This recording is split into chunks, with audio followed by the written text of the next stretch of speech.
The first time I started playing this, I couldn't help but just sort of like smile every time, you know, I would see this like flock of petals. You're like, oh, that's me, the lead petal. Flower is not your normal video game in the traditional sense of the word. There aren't any points, the objectives are sort of loose, there isn't like an end of the game boss or something like that. But what it's built around is designed that you are controlling a flock of petals as they move through this much larger field.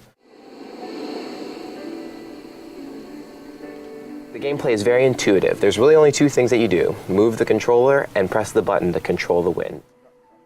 It's the same technology that the Wii uses to control the remote. So if I want to go forward or go up or down, it's like flying a plane. And then if I want to basically use the wind, that makes me move. And there we go.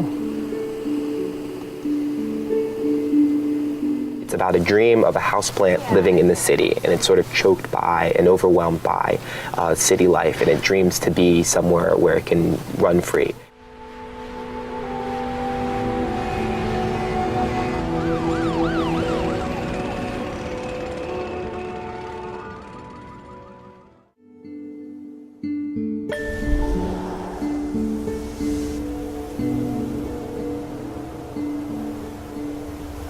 That's sort of what the game is about, but it does raise this much larger question about what is this video game supposed to be about. I think most video game players have been trained to think about things in traditional narrative. You know, you have a start, beginning, finish in the same way that a movie is shot. And what Flower does is sort of break outside of those boundaries and ask larger questions about can video games be based on experiences? Can simply feeling empathy for this flock of petals that you're controlling, can that be enough for a video game player? And I think that that's what makes it very, very powerful.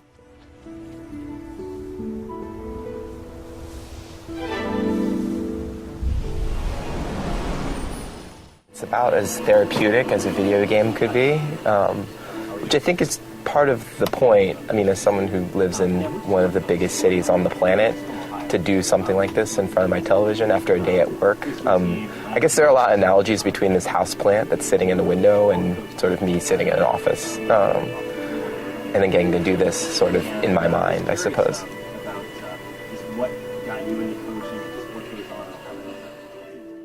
There's been a debate that's been raging over the last couple years, led by Roger Ebert, who would sort of challenge video game makers, asking them, can video games be art? And I would challenge that this is probably one of the best examples. If Roger Ebert plays one game this year, this should certainly be one of them.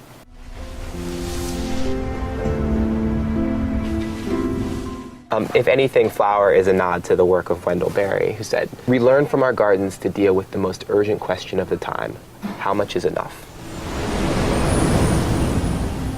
I'm Jamin Brophy-Warren, arts and entertainment reporter from the Wall Street Journal.